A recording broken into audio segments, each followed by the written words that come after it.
সাল্লাম বললেন, ফেরেশতা জিবরাইল প্রশ্ন করেছে, কিয়ামত কবে হবে, কিয়ামত কি জিনিস, কিয়ামতের আলামত বলেন।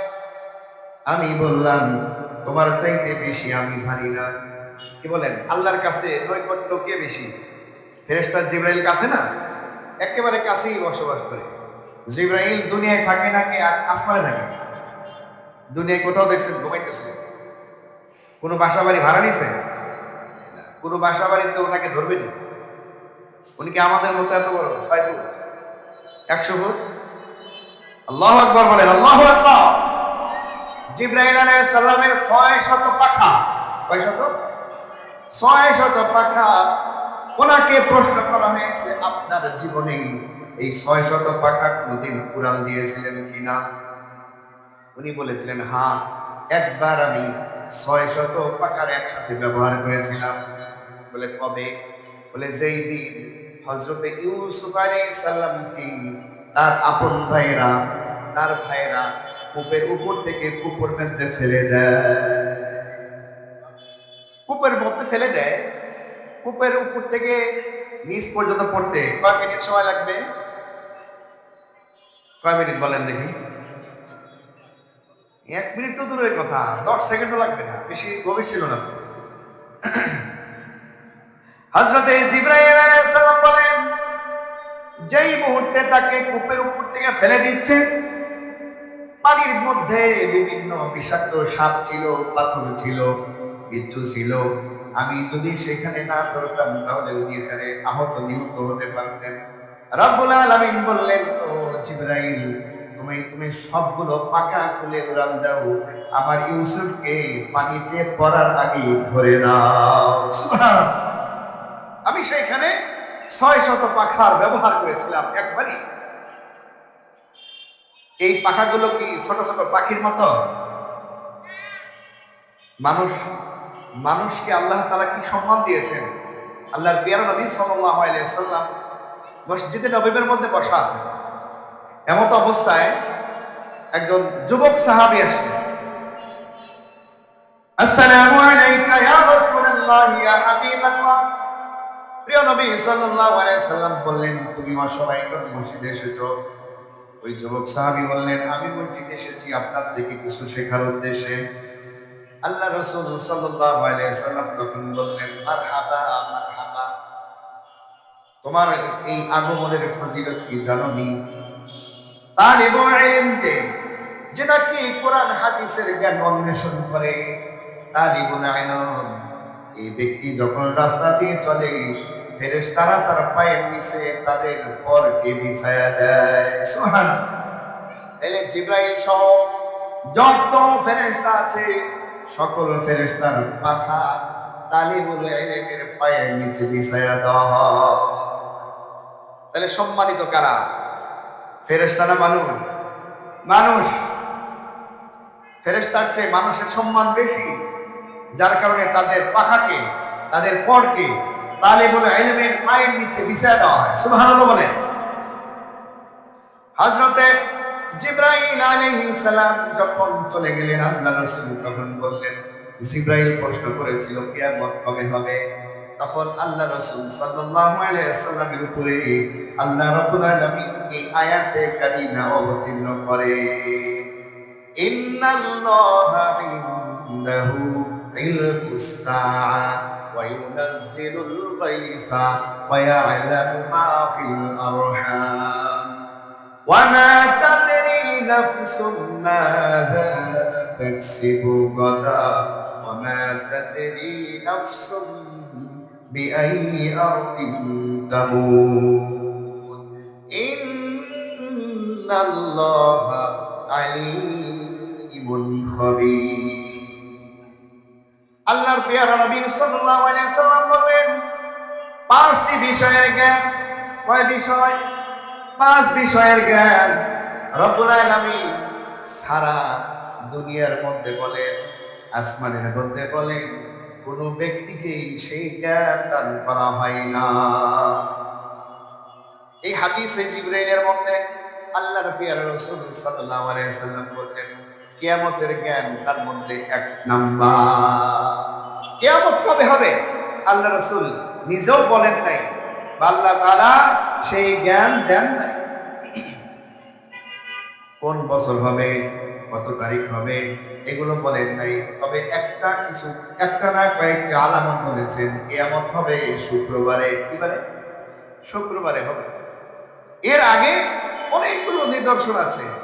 সূর্য ওঠে কোন দিকে বলেন তো? উত্তর দিকে না দক্ষিণ দিকে? পূর্ব দিকে। মাশাআল্লাহ, হুঁশ আছে আপনাদের, আলহামদুলিল্লাহ। পূর্ব দিগন্তে সূর্য ওঠে আর অস্তমিত হয় পশ্চিম দিগন্তে। কিয়ামতের আগের দিন, কিয়ামতের পূর্বে সূর্য উদিত হবে পশ্চিম দিক থেকে। সূর্য যখন পশ্চিম দিক থেকে উদয় হবে, ওই সময় থেকে তওবার দরজা বন্ধ হয়ে যাবে। তওবা করলে আর কবুল করা হবে না। তওবা বুঝেন? তওবা কাকে বলে? ফিরে আসা, আল্লাহর দিকে কি করা? ফিরে আসা। শয়তানের রাস্তা থেকে আল্লাহর রাস্তার দিকে ফিরে আসার নাম তওবা। ইয়া আইয়ুহাল্লাযীনা আমানু তুবু ইলাল্লাহ, ওহে আমার ঈমানদার বান্দা বান্দিরা রে, তোমরা তওবা করে আল্লাহর দিকে ফিরে আসো। তোমরা শয়তানের রাস্তায় অনেক চলেছো, অনেক দৌড়াইছো। শয়তানে তোমাকে ধোকার সাগরের মধ্যে ফেলে হাঁটুডুবু খাওয়াইছে, পানি খাওয়াইছে, কাদা খাওয়াইছে, গম খাওয়াইছে, চাল খাওয়াইছে, রাস্তা খাওয়াইছে, সবকিছু খাওয়াইছে। এত কিছু খায়াও কি তোমার এখনো পেট ভরে নাই? তুমি ফিরে আসো। আলাম ইয়ানি লিল্লাযীনা আমানু আন তাখশা কুলুবুহুম লিযিকরিল্লাহ। আল্লাহ রাব্বুল আলামিন বলেন, ও মানুষ, তোমাদের কি এখনো সময় হয় নাই? তোমরা আল্লাহর দিকে ফিরে আসবে, তোমরা আল্লাহ তাআলাকে ভয় করবে। তোমাদের কি এখনো সময় হয় নাই? আমরা দৌড়াইতেছি, শুধু দুনিয়ার পিছনে দৌড়াই, চাকরির পিছনে দৌড়াই, ব্যবসার পিছনে দৌড়াই, শিল্পের পিছনে দৌড়াই, সম্মানের পিছনে দৌড়াই। আল্লাহর দিকে দৌড়ের কিন্তু এখন আমাদের সময় হলো না। এটাই হলো বড় আফসোস। सारी दुनिया हो मुखालिफ, सारी दुनिया हो मुखालिफ, कुछ नहीं नुकसान है, गम नहीं है, डर नहीं है, जब मेरे रहमान है। আমিন বলেন, আমিন। সকল দুনিয়ার সবকিছু যদি আমি আপনার বিপরীত চলে যায়, শুধুমাত্র কেবলমাত্র যদি আল্লাহ তাআলার বন্ধু হতে পারি, আর কিছুই কিন্তু আমাদের দরকার পড়বে না। আমরা শুধু দৌড়াইতেছি। একটা চার দোকানওয়ালা 5 টাকায় চা বিক্রি করে, এই 5 টাকার লোভে আল্লাহর হুকুম নামাজকে ছেড়ে দিয়ে চা ঘুরতেছে, আছে না নাই? একটা মুদি দোকানদার দিনে 5,000 টাকা বিক্রির লেগা 1,000 টাকা লাভের জন্য সে আল্লাহর হুকুমকে ফালাইয়া দোকানের মধ্যে পড়ে থাকে, আছে না নাই? একটা মুসলিম মুসি যদি হয়, জুতা সেলাই করা 10 টাকা পায়, সেটার পিছনেই সময় দিচ্ছে, নামাজ দেওয়ার টাইম নাই। নাপিত যদি হয়, নরসিংহ যদি মুসলিম হয়, একটা মাথা চুল কাটলে 50 টাকা, 70 টাকা, 100 টাকা পাবে। এই কারণে আল্লাহর হুকুমকে ভুলে এই কাজের মধ্যে ব্যস্ত হয়ে পড়ে। কোন মানুষ চাকরির জন্য ব্যস্ত হয়ে পড়েছে, এমন জিনিস পেয়েছে, আল্লাহর হুকুমের প্রতি আসার তার কোনো আর গুরুত্ব নাই, আছে না নাই? এরকম মানুষের অভাব নাই। অথচ দেখেন, চিন্তা করে দেখেন, সে এটা নিয়ে কবরে যেতে পারবে না? পারবে? চা দোকানওয়ালা সারাদিন রাত চা বিক্রি করে করে যে টাকা ইনকাম করলো, অবশেষে কিন্তু যখন মৃত্যু হবে সবকিছু ফালাইয়া রিক্ত হস্তে একেবারে 5টা 3টা কাপড় নিয়ে যেতে হবে, কিছুই নিতে পারবে না। রাসূল আকরাম সাল্লাল্লাহু আলাইহি সাল্লাম একদিন বললেন, আচ্ছা বলো তো, তোমরা নিজের সম্পদকে কি খুব মহব্বত করো? তোমাদের যা যা আছে মহব্বত আসেনি? বলেন তো। আপনাদেরও যে সম্পদগুলো আছে, ব্যাংকে কিছু ব্যালেন্স আছে, ঘরের মধ্যে ট্রাঙ্কে, শোকেস, আলমারির মধ্যে তালা বেঁধে কিছু টাকা রাখছেন, কিছু স্বর্ণ অলংকার রাখছেন, মহব্বত আছে না নাই? মহব্বত আছে। যে ভাইরা বলতেছে না, তাদের মনে হয় মহব্বত নাই। তাহলে কি চাইলে দিবেন? তাহলে মহব্বত আছে, সবার আছে। এখন রাসূল বলেন, তোমরা বলো তো, এই মহাব্বতটা মূলত কার জন্য করছো? তোমার জন্য নাকি অন্য কারো জন্য? হ্যাঁ, অবশ্যই আমার জন্য করছি। আমার টাকাগুলো যেন সঠিকভাবে থাকে, আমার ঘরের স্বর্ণগুলো যেন চুরি না হয়, সঠিকভাবে থাকে, অবশ্যই মহব্বত করি, সেফটিও দিই। আল্লাহ রাসূল বললেন, না না, বরঞ্চ তোমরা মহব্বত করো অপরের জন্য। তোমরা এই সম্পদের মহব্বত করো নিজের জন্য না, নিজের ভোগ বিলাসের জন্য না। গচ্ছিত টাকা পয়সা স্বর্ণ অলংকার এগুলো তোমার ওয়ারিসিনের সম্পদ।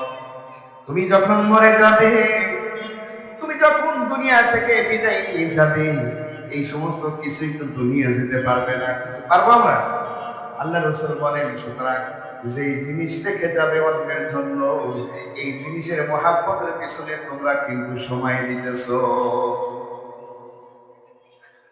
আসলেই তো তাই। আপনার সংসারে যা আছে সবকিছু রেখে যেতে হবে সন্তানের জন্য। সন্তান না থাকলে বিবি, ভাতিজা, ভাতিজি এদের জন্য রেখে যেতে হবে, কিছুই নিয়ে যেতে পারবো না।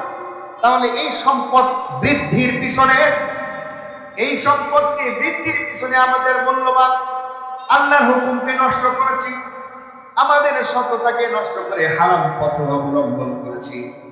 এগুলো কিন্তু বুদ্ধিমানের কথা নয়। তাহলে একটা বললাম, কিয়ামতের জ্ঞান আল্লাহ সারা দুনিয়ার কোনো মানুষ জানে না কবে হবে। এক নাম্বার,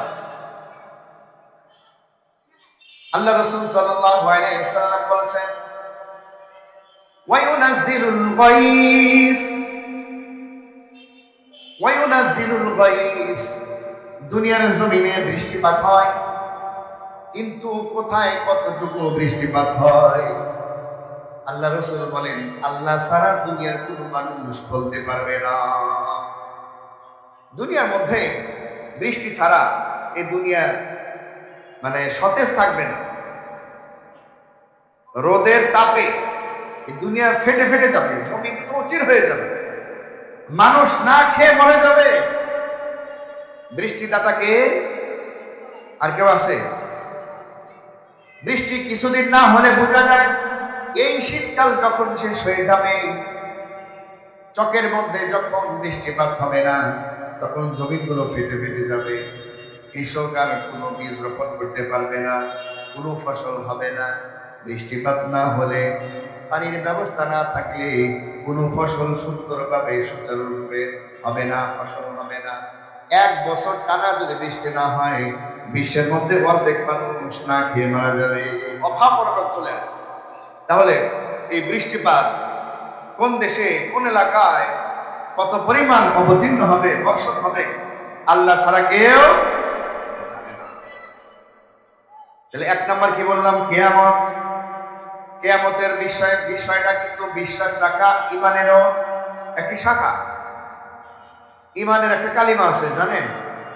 আমানতু বিল্লাহি ওয়া মালাইকাতিহি, আমানতু বিল্লাহি ওয়া মালাইকাতিহি ওয়া কুতুবিহি ওয়া রুসুলিহি ওয়াল ইয়াউমিল আখিরি ওয়াল কদরি খাইরিহি ওয়া শাররিহি মিনাল্লাহি তাআলা ওয়াল বাসি বাদাল মাউত।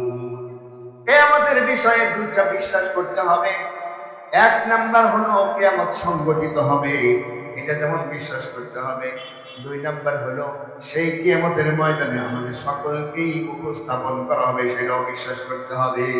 ওয়াল বাসি বাদাল মাউত, মৃত্যুর পরে আমাদেরকে সেখানে উত্থাপন করা হবে। ওয়া নাহশুরুহু ইয়াওমাল কিয়ামাতি আ'মা ক্বালা রাব্বি লিমা হাশারতানি আ'মা ওয়া ক্বাদ কুনতু বাসীরা। কিয়ামতের ময়দান যখন কায়েম হয়ে যাবে, কিছু মানুষকে সেখানে তোলা হবে। সেই মানুষগুলো দুনিয়াতে চক্ষুষ্মান ছিল, দেখতো, বুঝতো, কিন্তু কিয়ামতের ময়দানে তারা অন্ধ হয়ে উঠবে, চোখে দেখবে না, অন্ধ। অন্ধ মানুষের কষ্ট বুঝে আসে? আহা, কি যে কষ্ট! জন্মান্ধ যারা, লাল রং কি জিনিস তারা বুঝবে, কালো রং কি জিনিস তারা বুঝে না, সাদা রং কি জিনিস তারা বুঝে না, এরকম কোন রং তারা কিন্তু বুঝে না, রোদের রোদের কালার কেমন তারা জানে না, রোদের আলো কেমন তারা বুঝে না, চাঁদের আলো কেমন তারা বুঝে না। আলহামদুলিল্লাহ বলেন। এখানে যারা আছি সবাই চক্ষুওয়ালা, ঠিক না বেটি? এই কষ্ট আল্লাহ তাআলা আমাদেরকে দেন নাই, এটা অত্যন্ত শুকরিয়ার বিষয়। কিয়ামতের ময়দানে কিছু মানুষ অন্ধ হয়ে ওঠার পরে তারা বলবে, ক্বালা রব্বি, ও আমার প্রভু, লিমা হাশারাতানি আ'মা, আমাকে কেন অন্ধ করে উঠাইলেন? ওয়াকাদ কুনতু বাসীরা, দুনিয়ার জমিনে তো আমি চোখওয়ালা ছিলাম, আমি সব দেখেছি, আমি সব দেখে দেখে বলতে পারতাম। রব্বুল আলামিন তখন উত্তর করবেন, ক্বালা কাযালিকা আতাতকা আয়াতুনা ফানাসিতাহা ওয়া কাযালিকাল ইয়াওমা তুনসা। ও আমার বান্দা বান্দি, আজকে তোমাদেরকে আমি অন্ধ করে তুলেছি এই কারণে, দুনিয়ার জমিনে যখন ছিলে তোমার সামনে আমার কোরআনের দাওয়াত গিয়েছে, তোমার সামনে আমার আলোচনা গিয়েছে, তোমার সামনে আমার রাসূলের সুন্নাহ গিয়েছে, কিন্তু তুমি সেটার দিকে ভ্রুক্ষেপ করো না।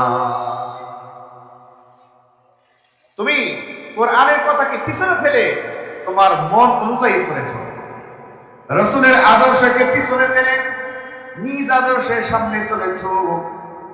রাসূলের কোন আদর্শকে তুমি দাম দাও নাই, রাসূলের কোন হাদিসকে মানার চেষ্টা করো নাই, আমার কোন হুকুমকে তুমি সম্মান দিয়ে মানার চেষ্টা করো নাই।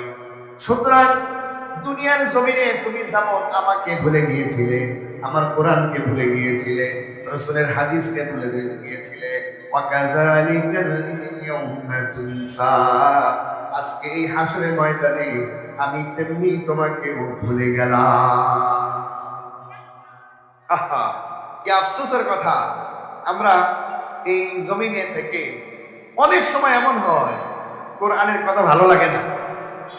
এই যেমন ধরেন এখন আশপাশে কত মানুষ বেকার বসে আছে, দোকানে দোকানে বসে সময় কাটাচ্ছে, আর এখানে কত সুন্দর কোরআনের তাফসীর হচ্ছে, ওনাদের ভালো লাগতেছে না, আসতেছে। কপাল পোড়ার আলামত। আলহামদুলিল্লাহ বলেন। যারা আগে এখানে আসতে পেরেছে আল্লাহ মেহেরবানি করেছেন, ভালোবেসেছেন, এই জন্যই আসতে পেরেছে। যারা আসতে পারে নাই তাদের এই জায়গায় কি বিরাজমান সেটার উপরে ফয়সালা হবে। তাদের দিল কি সাক্ষী দিয়েছে যে দুধ হুজুর যা কর কইব, কোরআন থেকে তো কইব, যাওয়ার কি দরকার, এখান থেকে শোনা যাবে। এই যে কোরআনকে অবমূল্যায়ন করা, এটা সেই দিন বুঝে আসবে যেদিন অন্ধ করে তোলা হবে। ওয়াকাযালিকাল ইয়াউমা তুনসা, আল্লাহ বলবে আমার কোরআনকে তুমি ভুলে গিয়েছো, ভ্রুক্ষেপ করো নাই, আমার কোরআনের কথাকে তুমি দাম দাও নাই। কোরআনের আলোচনার সময় তোমার আড্ডাবাজিটা বেশি প্রিয় ছিল, কোরআনের আলোচনার সময় তোমার ব্যক্তিগত কাজের বেশি প্রাধান্য ছিল। আজকে আমিও তোমাকে সেরকম ভুলে গেলাম যেমন তুমি আমার কোরআনকে ভুলে গিয়েছো। আল্লাহ তাআলা সকলকে কবুল করে বলেন আমিন। কিয়ামতের ময়দান কায়েম হবে, সেখানে মিজানের পাল্লা দেওয়া হবে, সেখানে পুলসিরাত কায়েম হবে, আমল নামা তাকে দেওয়া হবে। এগুলো এক একটা বিষয়ের আলোচনায় অনেক লম্বা লম্বা আলোচনা, সেদিক গেলে আমার বিষয় শেষ হবে না। সংক্ষিপ্ত আকারে হলেও এই আয়াতটা আমি শেষ করতে চাই। 2 নম্বরে বলছিলাম পৃথিবীর কোন জায়গায় কতটুকু বৃষ্টিপাত হবে আল্লাহ তাআলা ছাড়া দুনিয়ার জমিনের কোন বান্দা কেউই বলতে পারবে না কতটুকু হবে। প্রশ্ন করতে পারেন, আমরা তো দেখে থাকি আবহাওয়াবিদ যারা আছে তারা বলে দেয় অমুক জেলায় অমুক জায়গায় জলোচ্ছ্বাস হতে পারে, অমুক জায়গায় বৃষ্টিপাত হতে পারে। ওরা কি বলে? হতে পারে, সম্ভাবনার কথা বলে। বাস্তবতা কি তাই তাই হয়? অনেক সময় হয় না। ওনারা বলে সম্ভাবনা। ভাই সম্ভাবনা তো এরকমও আপনিও বলতে পারবেন। একজন লোক যদি গেটে দাঁড়িয়ে থাকে, আপনি বলবেন ওই ভাই মনে হয় এতক্ষণ কোরআনের কথা ভালো লাগে নাই, এখন ভালো লাগছে বিধায় গেট পর্যন্ত এসেছে, একটু পরে হয়তো ভিতরে এসে বসে পড়বে। সম্ভাবনা আছে না নাই?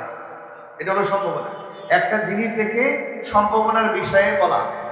এটা সবাই বলতে পারে, আপনি আমি সবাই বলতে পারেন। একজন মানুষ খুব রাগান্বিত অবস্থায় আছে, হাত ফটফট করতেছে, তার মানে কি এখন কানের নিচে একটা পড়ার কি সম্ভাবনা? তার রাগের অবস্থা দেখে হাত কানের নিচে পড়ার সম্ভাবনা, এটা যে কেউ বলতে পারে। এই আবহাওয়াবিদ লাগে না। যে এলাকার আকাশে মেঘ ঘুরতেছে, স্থিমিত হয়ে আছে, মেঘ চলে যাচ্ছে না, এখানেই দাঁড়িয়ে আছে, তো বোঝা যায় যে এখানেই বর্ষণ হতে পারে, নাও তো হতে পারে। আল্লাহ তাআলা এটাই বলেছেন, দুনিয়ার মধ্যে কতটুকু বৃষ্টি হবে, কোন এলাকায় কতটুকু বৃষ্টি হবে, রব্বুল আলামিন ছাড়া দুনিয়ার মধ্যে আর কেউ জানে না। ওয়ায়ালামু মা ফিল আরহাম, 3 নম্বরে আল্লাহ রাসূল সাল্লাল্লাহু আলাইহি সাল্লাম যেটি বললেন, মায়ের পেটের মধ্যে কি সন্তান আছে এটা দুনিয়ার কোনো ব্যক্তি বলতে পারে না। ওয়ায়ালামু মা ফিল আরহাম, এখানে একটা প্রশ্ন আছে, সাথে সাথে উত্তরও আছে। প্রশ্ন হলো, হুজুর আমরা তো আল্ট্রাসাউন্ড করলে দেখতে পাই ছেলে আছে না মেয়ে আছে, আছে না নেই? আল্ট্রাসাউন্ড করলে দেখা যায় ছেলে হয় না মেয়ে হয়। আচ্ছা বলেন তো 100% সত্য কি হয়? কত মেডিকেল ভাঙচুর হলো এই কারণে, তারা বলে দিয়েছে ছেলে হবে, সেই খুশি, যখন হইল ওই মেডিকেলই হয়েছে মেয়ে হয়েছে। আর ভাঙচুর, অনেক মেডিকেল ভাঙচুর, এটা তো একটা স্বাভাবিক কথা। কিন্তু আল্লাহ রাব্বুল আলামিন যেটা এখানে বুঝাইতে চেয়েছেন, ওয়া আলামু, এই শব্দটা কিন্তু মুজারির সিগা, আলেম ওলামারা বুঝবে। মুজারি ফাইলে মুজারির সিগা শব্দ, এই শব্দ এমন একটি শব্দ আল্লাহ রাব্বুল আলামিন ব্যবহার করেছেন, যেই শব্দের তর্জমা হয় দুইটা, একই সাথে এই শব্দের তর্জমা হয় কয়টা? দুইটা। বলেন সবাই কয়টা? দুইটা। একটা হলো বর্তমান কাল, আর একটা হলো ভবিষ্যৎ কাল। ওয়ায়ালাম মা ফিল আরহাম, মায়ের উদরের মধ্যে, মায়ের পেটের মধ্যে যেই সন্তান আছে, সেই সন্তান কেমন হবে, কেমন হচ্ছে আর কেমন হবে। কেমন হচ্ছে মানে হলো সে ছেলে হবে না মেয়ে হবে, সুস্থ হবে না অসুস্থ হবে, কানা হবে না ল্যাংড়া হবে, এটা কি কেউ বলতে পারেনি? কেউ জানে না। ডাক্তাররা বলতে পারবে না যে হ্যাঁ আপনার ছেলে চক্ষুষ্মান, অন্ধ না, এটা বলতে পারে না। আপনার ছেলে ল্যাংড়া খোরা নয়, এটা বলতে পারে না। বর্তমান অবস্থা সঠিকভাবে বলতে পারবে না। সে বলতে পারবে না আপনার সন্তান যখন দুনিয়াতে আসবে সে কত কেজি ওজন আর ওয়েট নিয়ে আসবে, সেটা বলতে পারে না। আরেকটি অর্থ হলো সামনে ভবিষ্যতে এই সন্তান নেক সন্তান হবে নাকি ডাকাত হবে, এটা কেউ বলতে পারবে? ডাকাত কোন মায়ের সন্তান কিনা বলেন? আমার কথা বুঝতেছে? এই যে গতকাল ব্যাংক ডাকাতি হইতে লাগছিল কেরানীগঞ্জে, কয়টা যুবক? 3টা যুবক, 20, 22, 25 বছরের যুবক।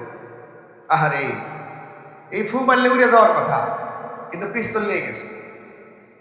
পিস্তল নিয়ে গিয়ে 10-12 জন স্টাফকে কাবু করে ফেলছে।